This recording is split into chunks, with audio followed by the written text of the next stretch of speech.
What is up, team? Welcome back to the Red Storm Rap Reaction Podcast. I'm Pat Kane. That's Cole. That's Shaw. A little bit different show today. We're going live, hoping we get some guys to share their thoughts. Maybe some brave guests want to come right up on the screen. We'll bring them up here. It's been a busy couple days in St. John's land.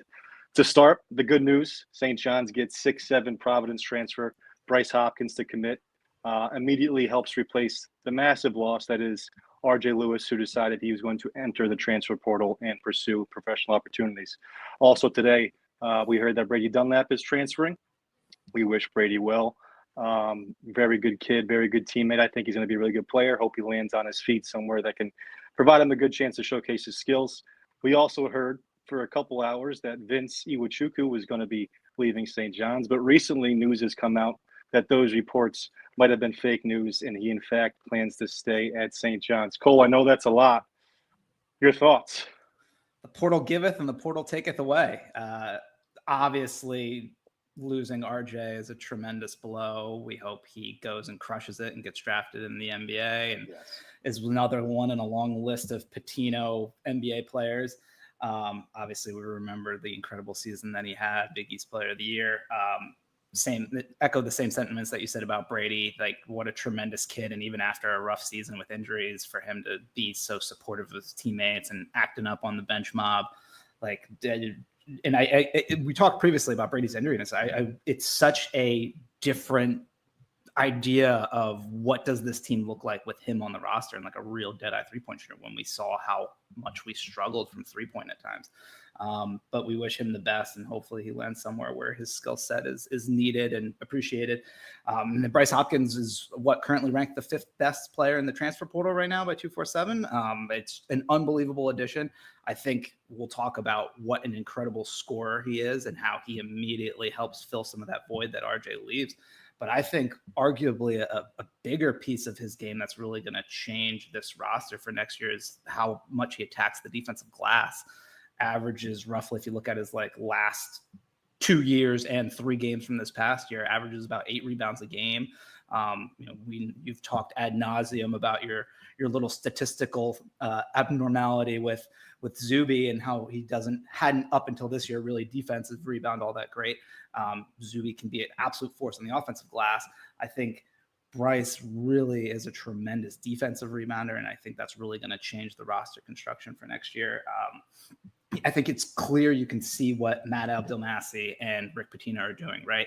You have a front court that arguably right now, obviously there's a lot to shake out with the transfer portal, arguably is the best is the best front court in the nation for next year between Zuby and Bryce Hopkins. And then you're going to surround those guys with shooters. I think we're probably still a point guard short. We would hopefully be able to find a real good point guard in the portal. But, between between Jason Sanan, you have athletic kids who can shoot. You surround those 2 great big men with shooters and a point guard. I mean, sky's the limit. You've already seen John Fanta say he's got St. John's in the 5th to 8th range right now for preseason rankings for next year, which is maybe putting the cart before the horse, but it's crazy to be in that conversation already. Without a point guard, and we'll talk more about our guard targets or what we got to do there. That argument will be made all offseason. Last year we heard St. John's, do they have the best backcourt in the Big East? Do they have one of the best backcourts in the country? This offseason is now going to be the front court. Zuby, Hopkins. I couldn't agree more about the defensive rebounding you mentioned, Cole. As much as Aaron Scott was a huge asset, and we're looking to replace those shoes, get a wing who's versatile defensively. At that 4 spot, he wasn't a tremendous defensive rebounder. Cole said ad nauseum. I have brought up a few times.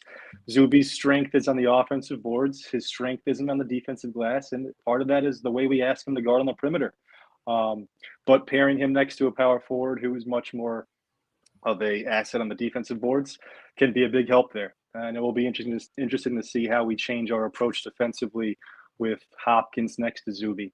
He does a few things better than Scott and Lewis. One thing he definitely doesn't do better than them is play defense on the perimeter. So we'll see if we change our approach at all when it comes to switching 1 through 5.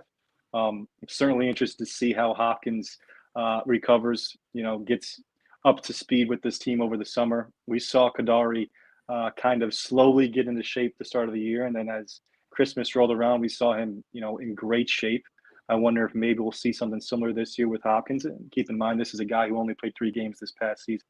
And Rick Pitino is a wizard of a college basketball coach. I fully expect year over year, especially with the transfer portal and how much roster turnover that creates, I fully expect his teams to completely change identity. Like, obviously we had this insanely defensive first focused team this past year. I don't expect that to be the case at all. I don't think Rick is trying to lose a tremendous amount at the defensive end, but you might go from having, what were we, top 2 defenses in the nation last year. You might drop significantly. You might drop a little bit there, but that offensive rating might increase tremendously. And we might do a little less running and gunning and a little more like methodical pace. Rick Pitino is just that good of a coach that he's going to tailor his style of play to get the most out of his roster. Yeah. And I mean, I just want to keep watching good defense. I mean, how much fun was it this year? Just the intimidation. I mean, just the notoriety we got. New York basketball. New York tough, but the whole country was talking about our defensive approach. You mentioned it, those viral videos finishing with the Kadari block in the corner. Just great stuff to watch. And I know we didn't have the elite offense to pair with it. Hopefully we can sacrifice, or hopefully when we do have that elite offense, I shouldn't say sacrifice, but like you said, when we're able to bring that offense up the top 20 in the country, which Rick Pitino's goal is to do that. He's trying. We've got two great offensive additions so far. We'll get more. When we do get that offense up the top 20 in the country, will we be able to, still have a good enough defense? It doesn't have to be top 5, but within top 20. We heard Dave, we heard Zach, we've heard plenty of people mention it. Shout out to those guys on their podcast recapping the Bryce signing. The teams in the Final Four, the teams in the Elite 8, they're elite offensively and defensively, and top 75, whatever we're in offense, is just not elite enough. It was to get through the Big East. It wasn't when we saw a team capable of matching us physically and on the boards come tournament time. But, Bryce Hopkins, Sanin, 2 guys whose biggest strength is probably scoring, right? But they come with that athletic ability where if you have a coach such as Rick Pitino, you can get the best out of them defensively. That will be the biggest mystery early with this group. The good thing, seemingly so far, at least, Cole, and, there's a long way to go, and we saw Brady today. We also, for a second, saw Vince until he was back in. At this point, we've got 8 guys set to return. We've talked about it all season. We've talked about it, all the time, how much continuity matters, familiarity with the team, with the coaches, how much that matters. What are your thoughts right now about having those 8 returners? Does that excite you as much as these transfers coming in? Or do you still think we've got to go out there and find a couple more really serious game changers? I mean, I think we need a serious game changer at the point guard. I think you're losing a tremendous amount. We can't even put our finger on how much we're losing with Kadari Richmond leaving. Just his steadying presence of going against pressure and being able to willing to just walk the ball up the court and be that steadying influence and get us into our stuff. I think we truly need a point guard. And what am I more excited about? I mean, sometimes the best gets are the gets you already have. Like, it's obviously tremendous feather in our cap to retain as much of the roster as we can. We know how good Rick Pitino is with player progression. I love to see the jumps that Lefty and Prey will make and the continued progression of Simeon Wilcher. So I pray that he can keep as much of the nucleus together as possible. But at the same time, while saying that, like, hard to not be pretty pumped about what Jason is. Last I checked, 15th or 13th ranked player in the portal rankings. Again, Bryce Hopkins, the 5th. Like, hard to not be more excited about that, even though I am very excited about retaining as much of the core as we can. Yep. And, Prey is the front court piece I'm most excited about in terms of returners. And there were some, Dave and Frank, keep giving them credit for predicting this huge jump from Zuby. I don't think we'll see a statistical jump anywhere close to that from a guy like Prey next year. But I do think we could see a guy who's ready for 20 minutes in the front court and playing alongside Bryce at the 5 or alongside Zuby as the 4. I think that's a good little trio. Very interested to see how he develops. The offensive game this year, there were times when we were playing 4 and 5 with him, it seems. But I think a lot of that is just finding your rhythm early. And we saw him confident late to take some shots. I think if he has that confidence early, in the season, get some success offensively, he's not nearly the negative we saw for good portions of the Big East year, at least in my opinion. And if he gets off to a hot start, he has a good offseason. Most importantly, he comes back. We haven't heard confirmation yet. We just haven't heard that he's leaving. Fingers crossed that him and Lefty, our two Euros from this past season, are back. Speaking of Euros, there was some Austria translation going on some Twitter, some tweets I saw. Coach Rick is over there right now enjoying a postseason vacation, aka securing his next European recruit. And supposedly the translation says that Imran Soljanovic, definitely not pronouncing that right, a 6'8", 18 or 19-year-old from Austria with a rep as a serious shooter, is coming back to play with Rick Pitino next year. So Rick's another not guy leaving without getting him on the plane. Yeah. I think he's making him an offer he can't refuse. Lefty, a 6'5" guard, wingish. Prey, 6'9", more post guy, but not necessarily your typical 5. And then Imran seems like a 6'8" swing forward. Knack as a shooter. Think I saw he shot over 40%, scoring over 20 points a game. Serious attempts in the last U18 event, playing in the B division. So competition level be damned. Who knows? Cole loves shooters. It's what gets him excited. Have you had a chance to watch any film yet on Imran? I have, and we'll say the same thing that we said when we got Lefty and when we got Prey. It's really hard to know what type of tape you're looking at, what the competition level is. But kid looks like he has a damn good stroke from deep. He's got length, like you said, 6'8". I really like it. Dave had Zach on his podcast, and they were referencing some scout or agent over there who said, in his opinion, Imran at this point is farther along than both Lefty and Prey were when they were committing to go to St. John's. So, I mean, if that's the case, and then again, you get Rick Pitino working with one of these kids, we know he loves his Euros. No matter what, we know the shooting stroke is going to stay the same. That's going to travel. So I'm not going to thumb my nose at a kid that can fill it up and shoot that well from deep. Yeah, and I wonder if that further along is with defense in mind or just offensively. We know Rick, not that any coach is going to just ignore defense, but how much he stresses that and young players being ready before he gives them an opportunity to showcase himself. It's usually that defensive end of the ball. So, maybe he's hopefully when he says he's further along, it's that defensive side included. Would be great to have a 6'8" wing capable of shooting it. A big talk I see all offseason, and rightfully so, I think I've said it myself, is finding that Aaron Scott replacement. That 6'8", switchable, versatile forward. Last year, coming into the season, we had hopes for Scott to be a three-point threat. He was hot and cold, a few cold stretches, but he did have a few 3-4 three-point games and hit some big shots in big time. So I wouldn't say he wasn't a threat from three. It would be nice if we could get a guy who's that defender, that versatile swing forward, but also a knockdown three-point shooter. I don't think Imran's going to be that type of physical athlete, but maybe he can bring some of that length and in a pinch, year one, add some of that and further down the line, add a lot more of that. One thing I will say, and Cole, sorry if I cut you off right there. My question for those people who are like, and I guess I'm asking myself this question, you need a replacement for Scott. If we had Scott with Hopkins, would we be saying Hopkins is the 3 and Scott's the 4? Would we be saying the other way around, or do we need a Scott that's in the small forward mold? Maybe not as interior oriented, but that same wing 3 and D guy. Am I making any sense there, Cole? Yeah. I don't know if what hole Imran fills there. From listening to Zach being on with Dave, it sounds like they're still looking for another 3 and D type guy in that Aaron Scott mold. I don't know if Imran fills that need. I assume not. It seems like they're looking for a point guard. I think those are the kind of the two key holes you still need to fill here with this roster. Obviously, we know Silas Demery was apparently on campus today, so I guess going to UConn tomorrow. Or I'm sorry, maybe vice versa. Maybe he was on campus yesterday at UConn today. That would be a good fit. I don't know if he's really truly fits that point guard slot that we really need. He's more of a combo guard in my opinion, but there are other names that might be floating out there, other names not yet in the portal. I don't know, man. It's just like really interesting times, and it really helps fill the hole in my heart after that soul-crushing Arkansas game. Doesn't that feel like a month ago, like 2 months ago? Yeah, I think that it it's only does. 8-9 days. Yeah, it seems like an eternity ago.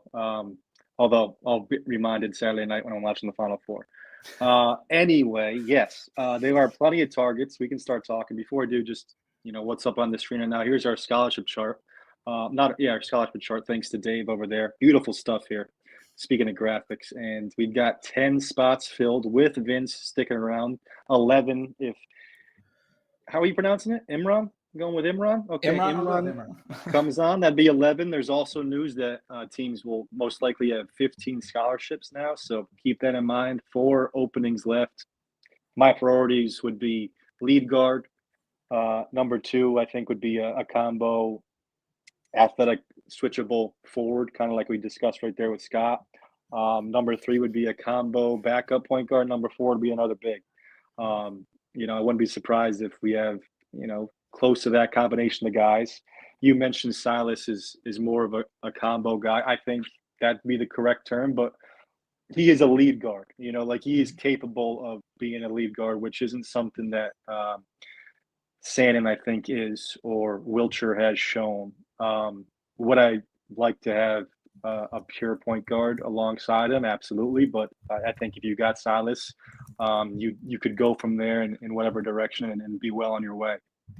Super talented, 6'5", so kind of helps fill that Kadari role where you have a forward on the defensive end who's able to help you on the glass. Not quite the rebounder Kadari is, but who is. Not quite the playmaker is, but who is.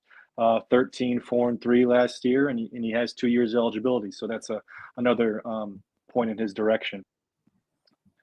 Couple other guys that I've heard mentioned, Malachi Smith from Dayton, 6 foot. He's got 1 year left, 11, 3, and 5. He shot 38% from 3. Not as flashy, not as, probably wouldn't bring as much fanfare as some of the high major guys, but I think he's a proven guy who can take a really quality team and play well. He's played against tough competition in the A-10. He's done well out of conference. I think he would be a guy capable of being your point guard if you have the scoring options we have, and we've got the defensive center we have in Zuby. I guess the question is, and we'll just talk about those 2 guys, for example, before we talk anybody else. You've got Silas, who is top tier. Guys want him. UNC, NC State, UConn. And he is a guy with 2 years. And you got guys like Smith, who's not as highly touted. He's only got 1 year. But how long can you afford, if you're St. John's, to have the rest of your roster close to being able to picture? How long can you go not grabbing a point guard who might be capable like Smith while holding out hope for a guy like Silas and eventually maybe missing out on both? Do you have to decide to pull the trigger on maybe a lesser guard earlier and not squander the opportunity you have with the rest of the roster? These are the challenges that these coaches are faced with the transfer portal. Yeah, but I think then the other thing is about maybe not jumping on a lesser quality guys. I think you also have names that aren't yet in the portal that are still haven't announced yet. We don't want to speculate on kids that aren't yet in the portal, but there are some big name, at least one big potential name from a school in Ohio that hasn't yet thrown his name into the mix. But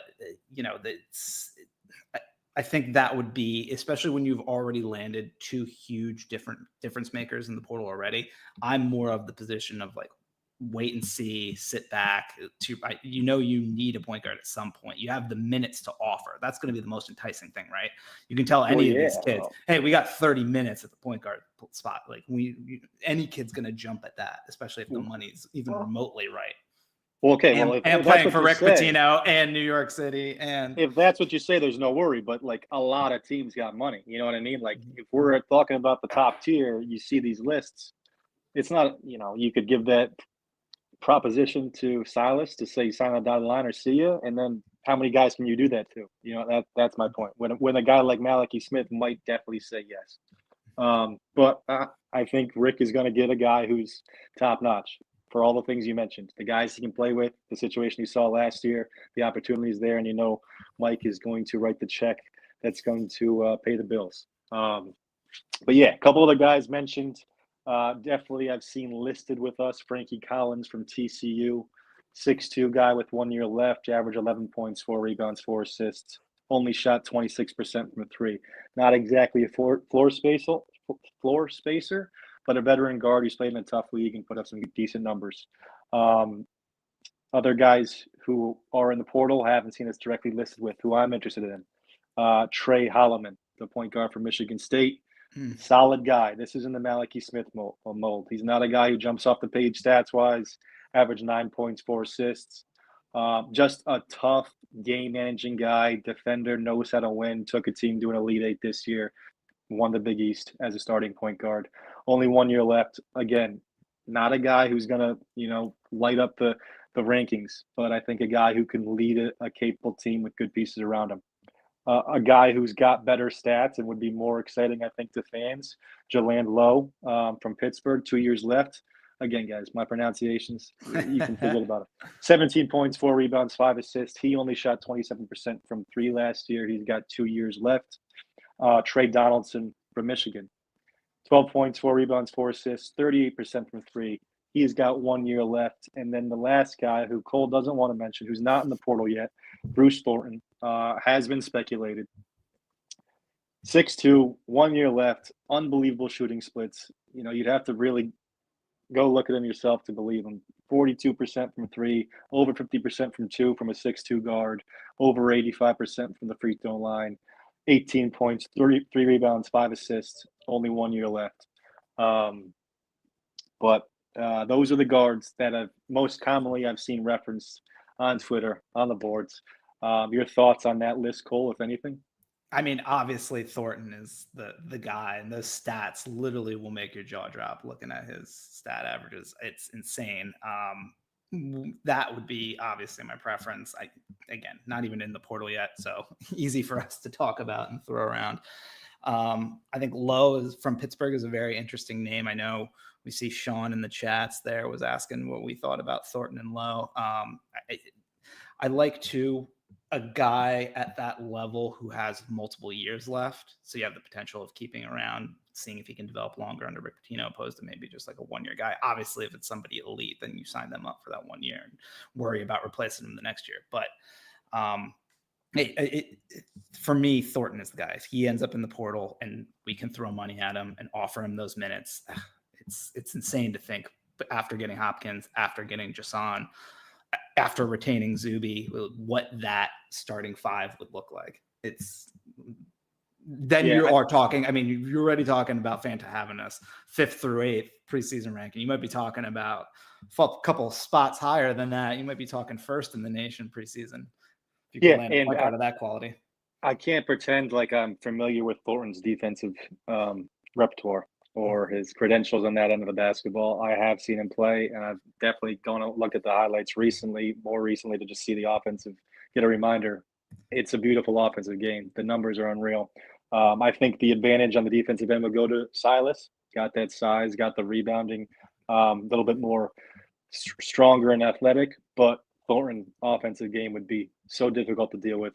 I think I'd take my chances with Rick getting into play, and we got room for both of them. If you look at this depth chart I got on the board here, this is currently as it stands with the makeup we've got. I think you would see those 4 starting, and then whatever point guard we grab, there's obviously a chance we could grab another guard who could sneak in there, another wing who could slide Hopkins down, something along those lines.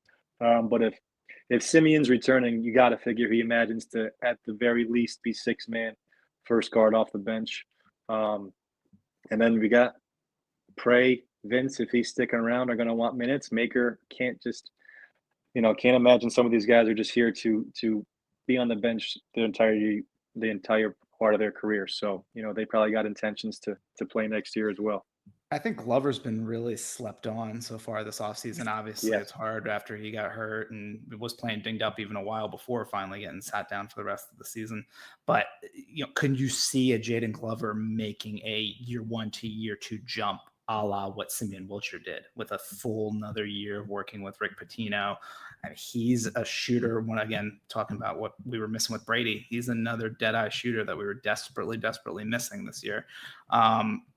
I think we could see him make a huge jump. And that then really changes the dynamics of what the rest of this roster looks like. If you have him making a jump, Lefty making a jump, you bring in an elite point guard with, through the portal, that's a scary, scary roster. Yes, sir. Yes, sir, it is. Every time Glover shot the ball, I thought it was going in. And confidence coming out the wazoo. Oh yeah, yeah. There's no doubt he thought the same thing.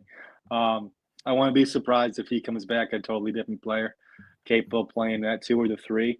And I think he's a little more physically gifted size-wise than Simeon is. So if you wanted to move Sandin down to the 2, I think those two give you a little more size at that 2 or 3 spot.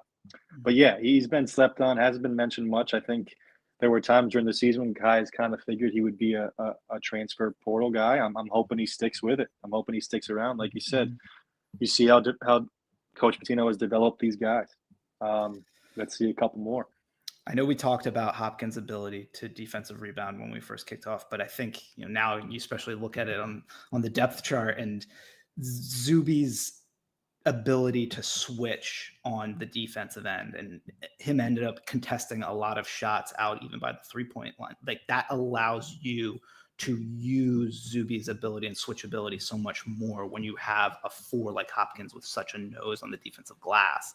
You don't have to worry about having your center out at the 3-point line and not being able to corral a missed shot when you have a guy that's going to dominate the glass at the 4 position. Yeah, he can kind of play that rover role that Kadari played, where Kadari oftentimes was the bottom man getting switched into the big man when we kind of dug in on those roles, and he was left there and he had the size to do it. And he wasn't out there chasing guards as much on switches as Zuby was as the center. So he can kind of use that role for Bryce next year. I think definitely that's an interesting way to look at it. We mentioned those lead guards. I think there's one other guard who went in the portal today who's not a lead guard, but a shooter that's worth mentioning. Has been mentioned by many as a big-time St. John's target, and he went in the portal today. That's Oziah Sellers from Stanford, a 6'5" senior, 1 year left, 40% three-point shooter, 14 points a game. How this might be connected to other news today. This isn't my investigative work. Shout out to some guys on the Red Storm boards, okay? Vince went to USC. Oziah was a teammate of his at USC. They also graduated from high school together. So is there a connection there, friendship-wise? Are they bringing themselves together? Was the news he entered the portal reason for Vince to not enter the portal? I'm just racking my brain here. Wonder if there's some dots to be connected. But Oziah Sellers, a big-time shooting guard. I think everybody wants to. What was the guy? I'm blanking on his name. Who was the guard who went to Kentucky last year? For Kobe Bray. Yeah. Kobe Bray.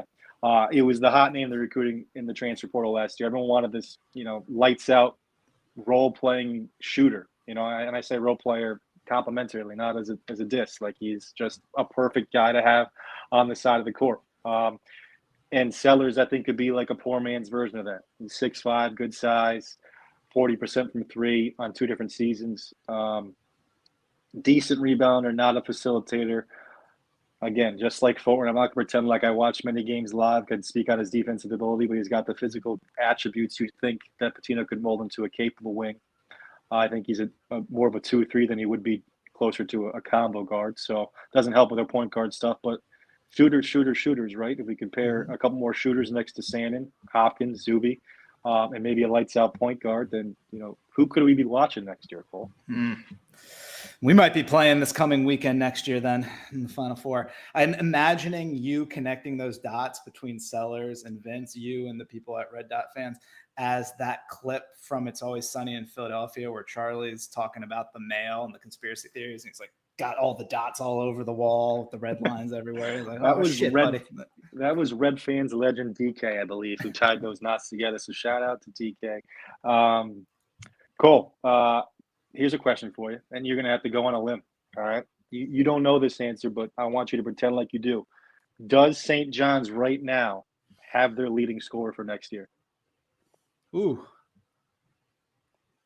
Well, who am I assuming is filling that point guard slot?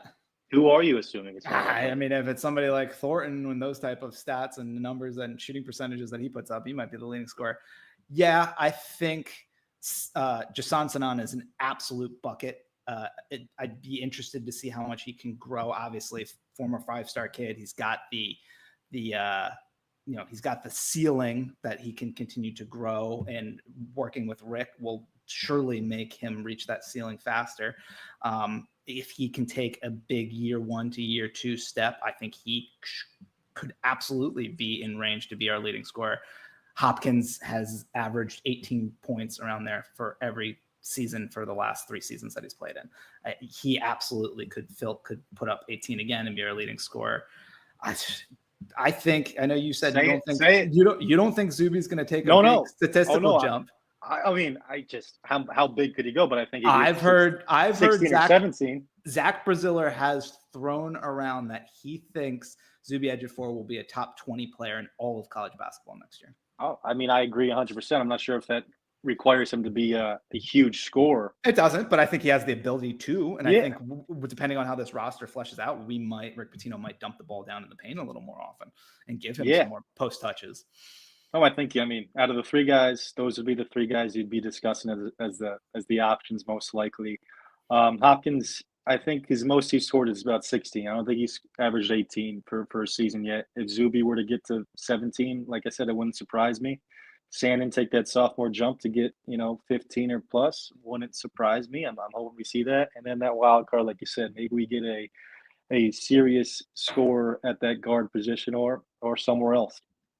Last thing I want to talk about, and I'm not running out of here, Cole, if you've got other things you want to bring up, please. Anyone in the comments got any questions, please throw them out there. Of course, I do my scouting. I'm out there digging through those everyday's portal entries, and I'm thinking of those guys we can just maybe find, and we've got coaches that are doing this, so I say that jokingly. But one guy who caught my attention, and I haven't seen him mentioned with any other schools, we talk about that versatile, switchable forward out there. Washington has a young man transferring out of there. Tyler Harris. He's got 2 years left. He's 6'8". He shot 49% from 3 last year on 91 makes. 12 points, 5 rebounds, over a steal, over assist. He even looks a little bit like Aaron Scott. And if we don't have our hands in our pockets out there making some inquiries on the West Coast on this young man, I'm going to be disappointed, Cole. 49% from 3. Wow, that sounds a lot like Kobe. That sounds like a lot like Kobe Bryant coming out of going to Kentucky. Well, this is a 6'8" guy over a steal and a block, Cole. Now, Kobe Bryant, I don't need to get him his shit list. I don't think he was doing that on the defensive end. No, so you're playing on the defensive end and you're shooting like that from 3. Sign me up. Sign me up. 100%. Anything else, Cole? While we're here. No, man, that's all I got. It's just, again, insanely exciting times and exactly what we needed coming off that Arkansas loss. Like, it's the portal is fun times, especially when you got a guy like Matt Abdelmassi, when you got a guy like Mike Rapoli, when you got a coach like Rick Pitino, when you got a Father Shanley running the entire university, when you got Ned Cole as your AD. It's funny that after all these years of complete ineptitude from a leadership perspective at this university, that we now have literally the perfect team running this basketball program, running this university. It's exciting stuff. We do. You said it, Cole. Perfect. Sometimes too strong of a word, not in this case. I can't think of a better group running this show, and I'm so happy to be part of it. If you can consider us being a part of it. We're along for the ride, that's for sure. Good to see some St. John's alum, Shamari, D'Angelo, reaching out, trying to make some last second efforts to encourage RJ to stay in Queens. RJ, man, we thank you. Big East tournament MVP, Big East champion, one of the all-time greats. I hope you go and kill an NBA. And if you decide you're not going to go for pros this year, I hope you reconsider and maybe just ask Mike Repole if he's got any leftover change. And, we can find a spot for you. But if not, thank you, man. I understand now that kids are going to look for opportunities. So that's, the price we have to pay when we're going out there and getting good players ourselves. And thank you, Brady. You as well. You have played a big role in the Big East Championship this year. Even if you didn't play come Big East tournament time, large majority of the Big East season, that stuff matters. Being a culture guy, being on the bench excited, cheering guys on. that helps in so many ways. You can't put a price on it. So you were a big part of the season, big part of this revamped culture that St. John's has. I will be rooting for you very strongly wherever you land, unless it's in the Big East, in which case I won't be able to root for you when you're playing us. But anyway, Cole, thank you. Thanks to the listeners. We got over 150 people on YouTube. I think close to 140 on Twitter. The numbers are climbing up. Thanks to the listeners. Thanks to all those guys putting out St. John's content. We have a great community, guys.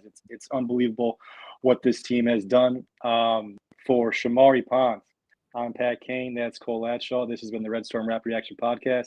Peace.